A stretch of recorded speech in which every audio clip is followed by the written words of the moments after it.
उन्होंने चार राज्यों पर जिन पे आरोप लगाया कि 21 जुलाई से और 22 फरवरी 2022 यानी 6-7 महीने के अंदर ये 4 राज्यों को 2000 करोड़ की रकम दी गई। तो 4 राज्यों में तो जब ये कह रहा है कि अडानी को गिरफ्तार करो तो किसी रास्ता चलते से पूछ लीजिए, कानून के जानकार से पूछ लीजिए कि घूस तो पहले मांगी जाती है तब आदमी देता है। तो अडानी को गिरफ्तार करने से पहले भूपेश बघेल को गिरफ्तार करना चाहिए। अडानी को गिरफ्तार करने से पहले एमके स्टालिन को गिरफ्तार करना चाहिए जो तमिलनाडु का मुख्यमंत्री है। नहीं, जिन 4 स्टेटों का नाम है उसमें इन 4 स्टेटों को घूस दी गई, वो कह रहा है ब्रायन पीस वहां पे न्यूयॉर्क की अदालत में, और उसी पर बैठ के प्रेस कॉन्फ्रेंस कर रहा था।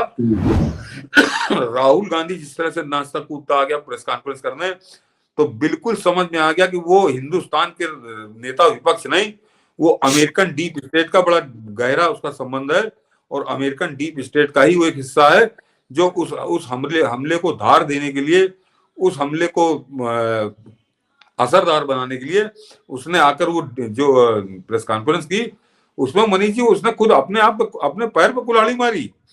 उन्होंने चार राज्यों पर जिन पे आरोप लगाया कि 21 जुलाई से और 22 फरवरी 2022 यानी 6-7 महीने के अंदर ये 4 राज्यों को 2000 करोड़ की रकम दी गई।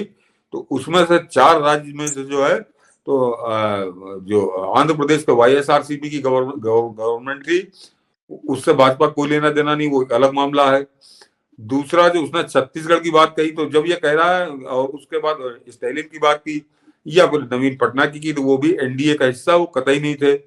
तो 4 राज्यों में तो जब ये कह रहा है कि अडानी को गिरफ्तार करो तो किसी रास्ता चलते से पूछ लीजिए, कानून के जानकार से पूछ लीजिए कि घूस तो पहले मांगी जाती है तब आदमी देता है। कोई आदमी जाके राजी खुशी तो देता नहीं है। अगर मान लीजिए घूस का लेन देन हुआ तो पहला बड़ा अपराधी तो वो आदमी है जिसने घूस मांगी।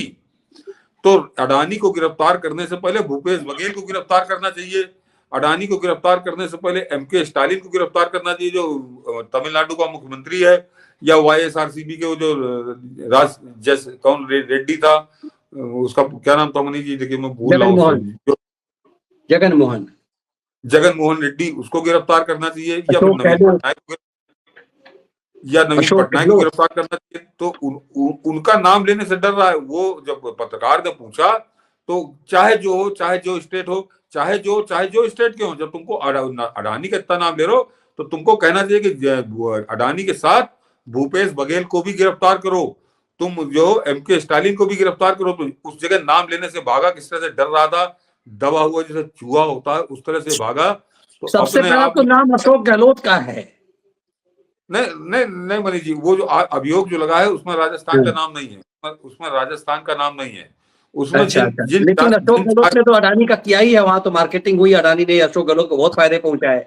नहीं, जिन 4 स्टेटों का नाम है उसमें इन 4 स्टेटों को घूस दी गई, वो कह रहा है ब्रायन पीस वहां पे न्यूयॉर्क की अदालत में, और उसी पर बैठ के प्रेस कॉन्फ्रेंस कर रहा था। तो उन 4 राज्यों में तो तुम्हारा मुख्यमंत्री और तुम्हारे इंडी गैंग का मुख्यमंत्री है, और तीसरा भी जो नवीन पटनायक है, तो वो भी आजकल एनडीए में नहीं, एनडीए में कभी नहीं थे, एनडीए तो 2009 में छोड़ गए थे। और चौथा वो जो राजशेखर रेड्डी है, जगन मोहन रेड्डी, उसका किसी वो अपना एकला चलो वाला मामला है। तो अपने आप में इसने आज ये प्रेस कॉन्फ्रेंस करके अपने पैर पर कुल्हाड़ी मारी है। ये इस आदमी को ये स्पष्ट करना चाहिए कि भूपेश बघेल की गिरफ्तारी की बात ये क्यों नहीं कर रहा, क्योंकि बिल्कुल साफ है कि उसने कहा कि इन 4 राज्यों की सरकारों को घूस दी अडानी ने। तो अगर घूस देने वाला दोषी है तो घूस लेने वाला तो उससे बड़ा दोषी है। ऐसा कौन सा हिंदुस्तान ने दुनिया में कहीं नियम नहीं है कि देने वाले को गिरफ्तार कर लो और जिस लेने वाले को ना छुआ जाए। तो पहले राहुल गांधी की आज की जो प्रेस कॉन्फ्रेंस थी, क्योंकि इसकी ड्यूटी लगाई गई थी कि जाकर अडानी के खिलाफ माहौल बनाओ। प्रधानमंत्री मोदी, आज इसने प्रधानमंत्री मोदी तक की गिरफ्तारी की बात कर दी। इस आदमी को शर्म नहीं आई कि मैं बक क्या रहा हूं। तो समझ लीजिए कि ये पूरा एक बहुत तगड़ा हमला अपने हिसाब से बना के किया था, लेकिन इतनी कमजोर पिच पे आया था कि दोपहर होते होते इसकी धज्जियां उड़ गई।